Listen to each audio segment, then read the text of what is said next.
So I'm going to talk about the Customer Service Workspace. If you've worked with Dynamics for a while, you know we've got multiple interfaces or apps for customer service scenarios. And I've kind of going to try and look at two things here. The cake side really is tongue-in-cheek. That's me sort of saying, well, can Customer Service Workspace give us the ultimate flexibility that we get with some of the interfaces, but still have something that's really easy to use and really easy to implement? So can we have our cake and eat it? And the crystal ball thing is looking forward. How do I see in projects that I'm working on Customer Service Workspace playing a role or not? So quick bit about me, if you don't know me, name's Neil Parkhurst. Really, I've just put my contact details up there. If you're following my blog or looking in my blog already, great. If you're not, please have a look at my blog and hunt me down on Twitter or LinkedIn or whatever. And if you've got any questions afterwards, I've got my email address there, so you've got all my contact details. So what we're going to have a look at is Customer Workspace versus the alternatives, kind of a high-level overview. And then what I'm going to do is dive into a demo and show you a few things. So app options that I mentioned, we've got the Customer Service Hub that we've had for a long time. We've got Omnichannel for customer service. We've got Unified Service Desk, and now we've got Customer Service Workspace. So we're starting to get loads of different options. So which is the right option to use in the right scenario, and that's what I want to kind of explore. So first of all, Customer Service Hub. This, for most people, when we're talking about working with cases or any of the customer service entities, it's your go-to app. It's where you normally would start off, and a lot of the times this is what we're implementing. It is completely fine, works really well. I guess it's born out of what we used to have called the Interactive Service Hub, which if anybody tried to use the Interactive Service Hub, they'd probably know that wasn't a great app. But Customer Service Hub works fine. It's nice and fast. It's easy to customize. It does what it says on the tin, and it works well. Now, it can also be extended with channel integration framework. So if you need to start building integrations in with, say, web chat or telephony products and things, you can use the channel integration framework with it. And a panel could open up at the side, and then you could have third-party controls or whatever you might develop that goes into the channel integration framework to support the conversations. But that's all one conversation at once. So it only goes so far. So if you've got an agent that's actually juggling lots of incoming calls from lots of different customers, they might struggle with that. Now that's where our second app comes into play, and that's Omnichannel for customer service. So if you've not used Omnichannel for customer service, Omnichannel is all about defining different channels, be that web chat, Facebook Messenger, Twitter, whatever. And it's got a tailored interface that gives us a conversation panel where we can chat with our customer, or potentially have a voice integration in that space as well. And then we've got things like agent scripts, knowledge base integration, smart assistants and such like that come up in this right-hand panel, which we call the productivity pane, that really helps with the agent experience. The other thing that's important with Omnichannel is we get a concept of sessions. So a session being a group of tabs or tables that we're looking at that relate to one conversation. And if we're holding multiple conversations with the customer simultaneously, we can swap from session to session really quickly. So that's where Omnichannel becomes really important for that scenario. Now, we've also got Unified Service Desk, and to some extent, it's filling the same kind of gap that Omnichannel for customer service is. It's aimed at contact centres. Omnichannel has been around, Unified Service Desk has been around for a long time now, and in some respects, it's getting dated, for want of a way of describing it. But the advantage of Unified Service Desk is it's a full-blown configuration framework where we can build very customized interfaces that do exactly what we want. And that can be very useful in large enterprise scale contact centers. So it does have a place for large scale implementations where we need a lot of automations or integrations with other systems. So that brings us to the new kid on the block, Customer Service Workspace. So immediately, I hope you'll see it's got a very similar interface to Omnichannel, and we'll see this in action. And in fact, pretty much everything we can do in Omnichannel, we can do in Customer Service Workspace. The only thing is the conversation panel, as I'll try and show you in the demo, is actually optional. We don't have to have that popping up. So we can use Customer Service Workspace without having any requirements for web chat or Facebook Messenger or telephony integration. So that opens up some other scenarios available to us, ones that we might have traditionally done with Customer Service Workspace. Customer Service Hub, sorry. There's too many names for these.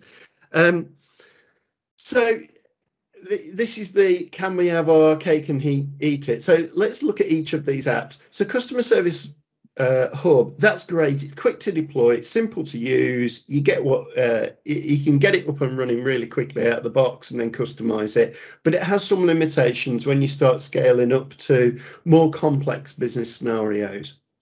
Omnichannel handles some of those scenarios, particularly the communication ones, but you do have to pay extra for your Omnichannel license. So, you know, there's a cost implication there. USD does come with the Customer Service Enterprise license, and it gives you ultimate flexibility to build the interface in any way that you like. But realistically, it's hard work. And if you're not going to do an enterprise level, really large implementation, it's probably overkill. So Customer Service Workspace, does this give our cake and eat it? So it's quick to deploy. It's simple to use. You get no extra license cost if you don't actually need the omnichannels, and it is highly configurable. We've even now got an API, and I'll try and show you some of that in a second. Now that API is available to me through a private preview at the moment, but Microsoft have given me the go-ahead to show it today, but it should be available very, very soon. I think it's pretty much ready, is my understanding. But I'll show you a kind of, hopefully, a bit of a sneak peek at the API and how we can use code to extend Customer Service Workspace. So for my future projects, could I replace the Omnichannel app? Yes, I could do that quite happily now. I'd probably implement Customer Service Workspace over Omnichannel now today. And in fact, there's a customer I'm working with at the moment that will do exactly that. So because everything we can do in the Omnichannel app, we can do in Customer Service Workspace. So you might as well use it. Is USD redundant? Often, I think the answer to that is now becoming yes, because we've got an API with Customer Service Workspace, and because the product that Dynamics 365 has moved on with PCF controls and embedded Canvas apps and varying other things. Actually, a lot of what we might have had to do in USD in the past, we can now do with the app. There might be a couple of exceptions to that in terms of some client-side integrations and stuff, but it's becoming more and more niche, the requirements, I believe, for USD, in my opinion. Is this a successor to Customer Service Hub? You know, if we can use it without an additional license, why not just use it from the get-go? And I think that's quite a serious kind of option to start and think about. So I'm working with a customer that's going to be a customer service and field service implementation at the moment. And we are actually considering using Customer Service Workspace right from the get-go. And we're doing that because they might have in the future some requirements to bring channels in and to do web chat and such like. And if we start using it now, then that's just a natural extension for the users. It's not a big jump into a different interface, and everything we're developing will work fine with the new setup that we're going to do. So I'm going to dive into a demo and show some stuff. Now that I've put a couple of links up there, you can note them down now or quickly grab the screen. I've got a question slide at the end if you want to use those. So basically these two links are blog posts that I've done, the bottom two links, that relate to some of the things that I'm going to show you in the demo I've got. I do want to do a third blog post about the API, but I'm just waiting for the kind of authority to do that, because it is a private preview that I'm working with, so I just need to check that out. But that should be available soon. So keep checking out my blog if you want to kind of see more on this. So let's try a demo. So many windows. Right. I assume that you might not have used Customer Service Workspace, so I'm going to quickly show you it in action. Now, the first thing is this is it, and I go in on this default dashboard that's giving me a list of cases. Now, obviously, I could tailor this, and I could go in on any dashboard I like and any view. So, you know, you'd put here whatever's relevant to you. Now, I'm going to open this case here. Now, that's opened a session for me. Now, a bit of automation's happened. So notice I've opened the case and automatically the account record is opened. And I'll show you how I've done that with a no-code customization in a second. We've also got this productivity pane on the side, and this is where we might have agent scripts and knowledge base integration things. So an agent script to explain them can be as simple as just telling the agent what to say, but it could be we're going to run a macro, and by clicking here, it'll run a macro to create yet another new case and things like that. So we can build automations that we can insert into the interface, and these work quite nicely as kind of things that supplement what we might already have with our business process flows to kind of use the two concepts. Now, I've opened one case, and just to show you the idea, if I click on another case, or actually out of the box, what I have to do is press Shift and click to open a new session, and then that opens a session. And then if I want to open another tab, so let's go to this customer record when it opens. If I want to open a new tab, I could go here, and if I want to open this account record as well, I'd press Control and click. Now, actually, I've run something, I'll quickly show you this in a second, that simplified my navigation, and I don't have to press Shift click or Control click anymore. Notice now I've got two sessions down here on the side. So what I've got is the first session where I opened that case and that account, and the second session where I've got this case open and this contact and this account all at the same time.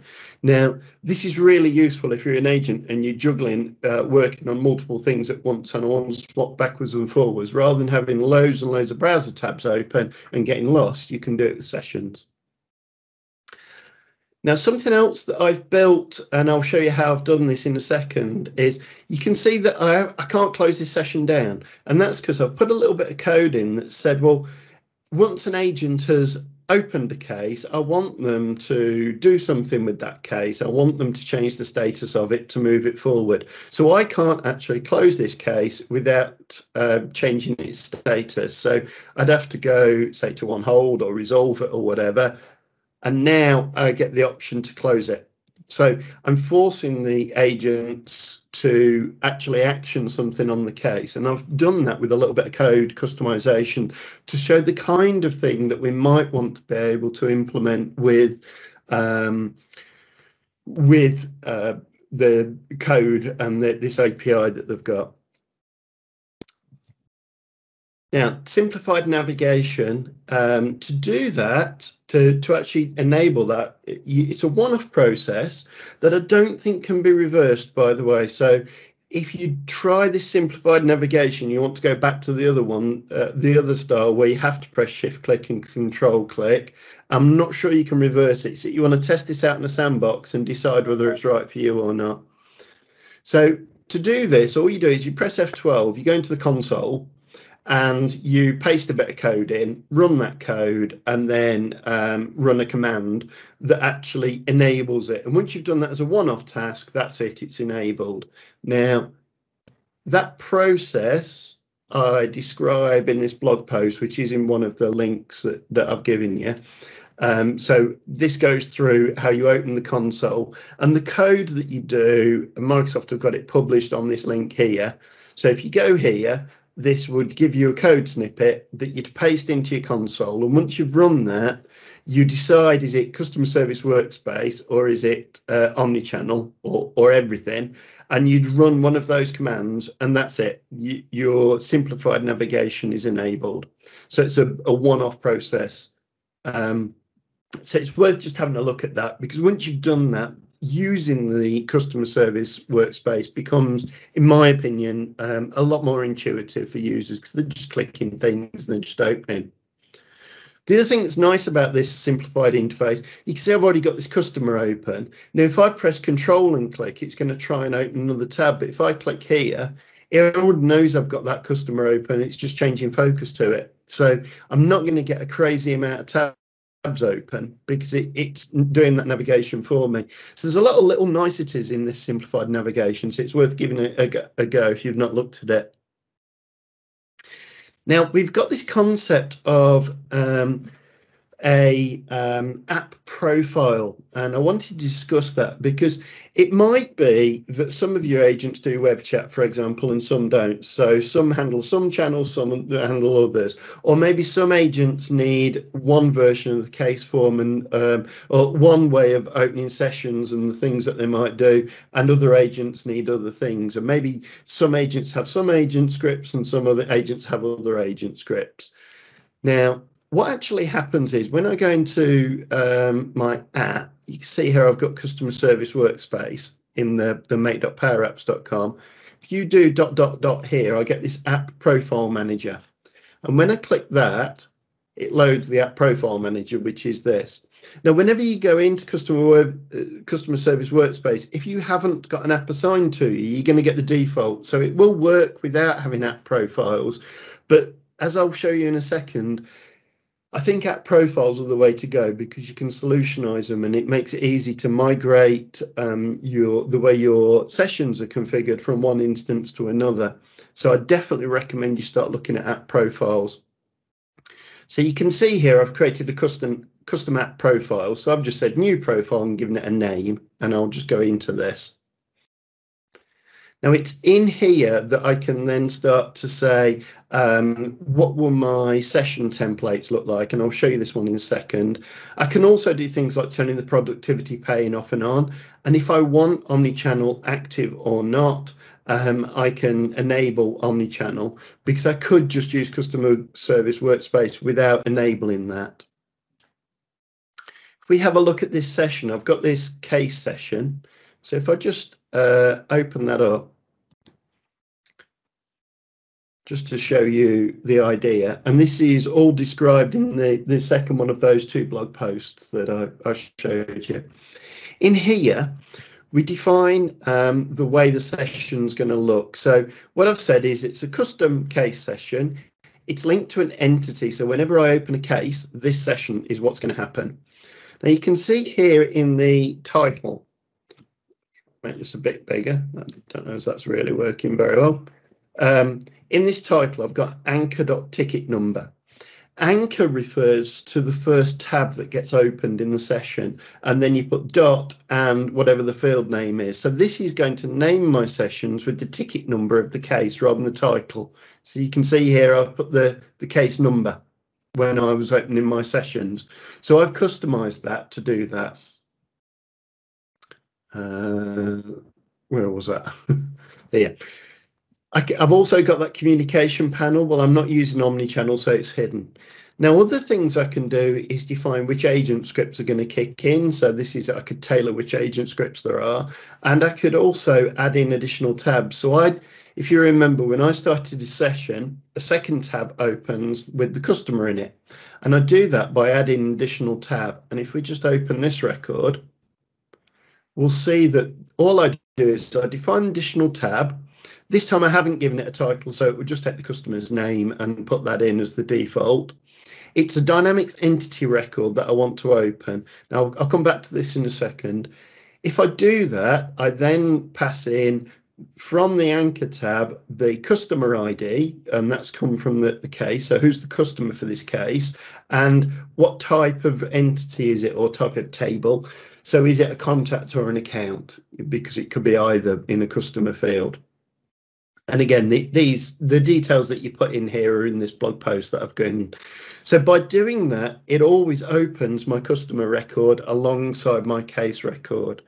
Now, what you can do with different page types, so you could open web resources or dashboards or views and other things. So you could just open a web resource and put a bit of JavaScript in there and start doing all sorts of things.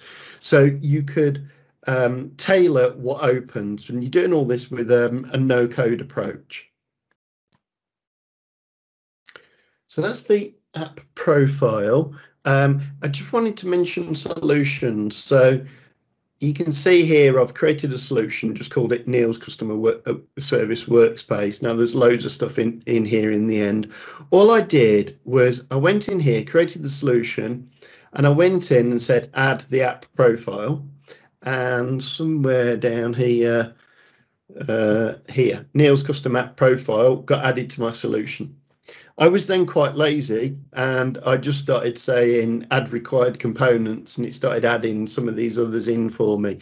But I think if you start looking through this, you can see the agent scripts that I was using, the custom case session templates added in, and things like that. So all of the components that are part of that session get added into my solution. So then obviously I can now export that and import that into another instance if I want to. So that's solutions. I wanted to wrap this up by showing you a little bit of code, and I apologize, I'm not really a developer, so all the developers that are on the call, I apologize for the quality of my code in advance. I've added a form into a solution, which is the case multi-session experience form. So it's just a model-driven app, and this is just the form that comes up in that app. And then on the form, I've added a JavaScript library in it. And if we have a look at that JavaScript library, it looks like this. I've just got this in a slightly bigger format, so I'll just drag this on to just make it easier for you to see. So in this JavaScript, all I'm doing is using this command here. Now, basically, this is the API that Microsoft is going to publish. I know the JavaScript police will be saying you shouldn't be using window.top. I don't think that's going to be necessary when this goes to a final release. That's because it's a private preview that I'm working on. But basically, I'm creating an object, which is the session that we've currently got in focus. And then I've got varying properties and methods that I'm going to be able to use on this. So I've used this one called can close and just set it to false or true. And that's giving me, if you remember on the session, the users could either close the session or not, depending on the status. So I've just grabbed the status on the case and said, well, if it's in progress, you can't close it, otherwise you can. So I have to change it from the in progress status to be able to close my session. But there are going to be quite a few other methods in there. So there's create tab, focus, closing the session down. There's also this other object here. Oh, I shouldn't highlight that.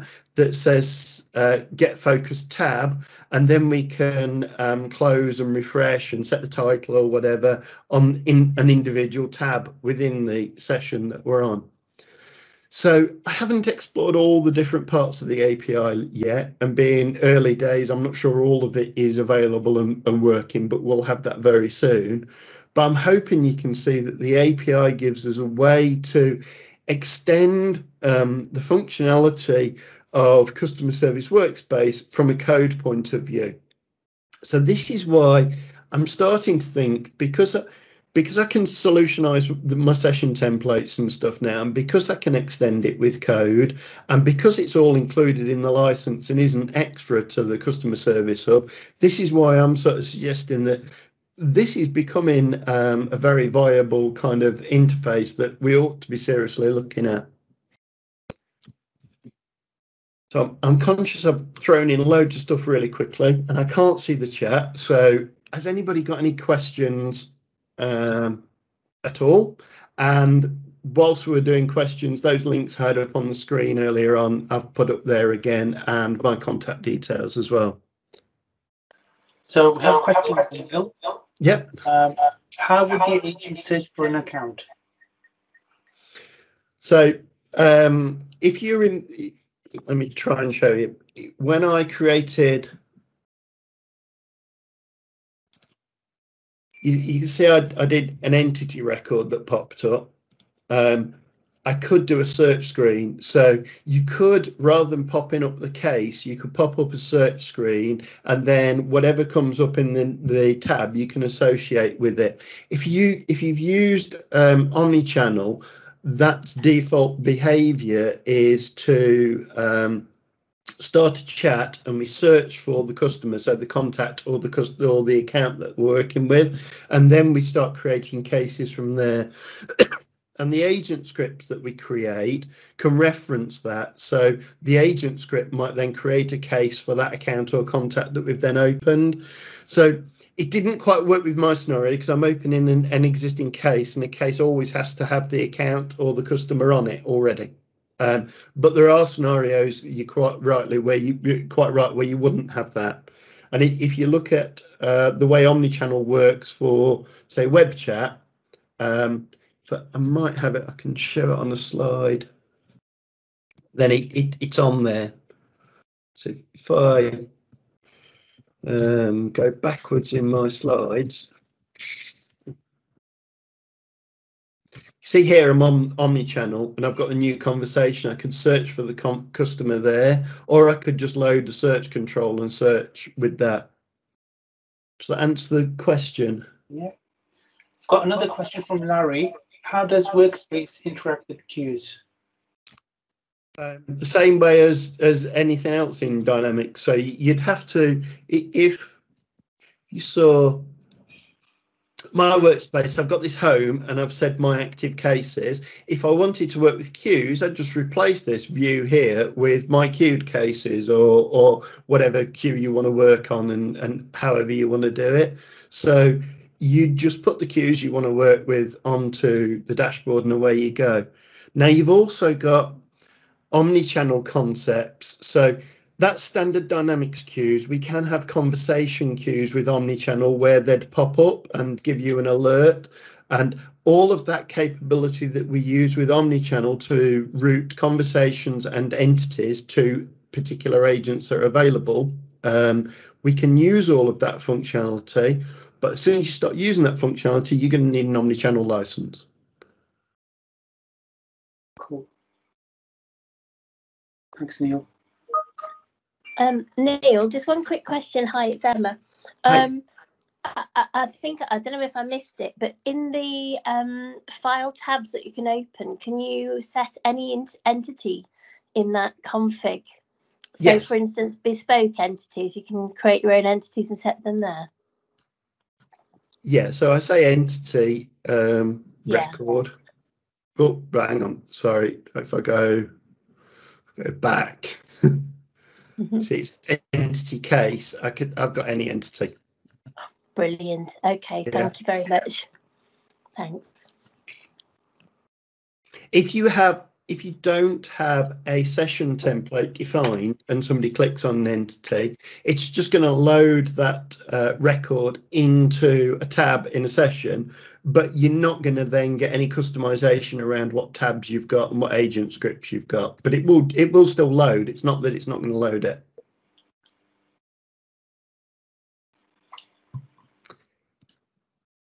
Anything else? In fact, shall I try that? If I just click on a customer, I haven't got a session template for a customer, but it's just going to load a customer, and it's just giving me, no agent script or anything. It's just loaded the customer in a tab. So it would work. I've just got no configuration around it.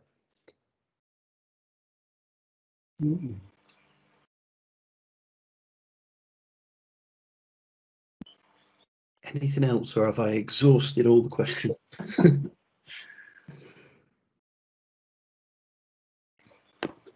It looks good, Neil. Thank you. Good, thank you. I like it. I'm going to start using it for my kind of go-to interface and see how we get on with it.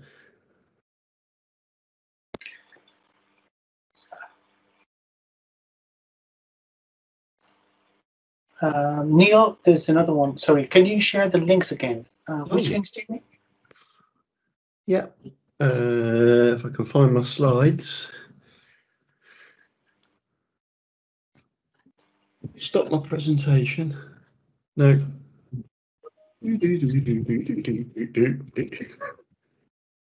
There. But if you just go to my blog, then the blog posts off my blog, or I put a couple of short links up there that would help you go to them as well.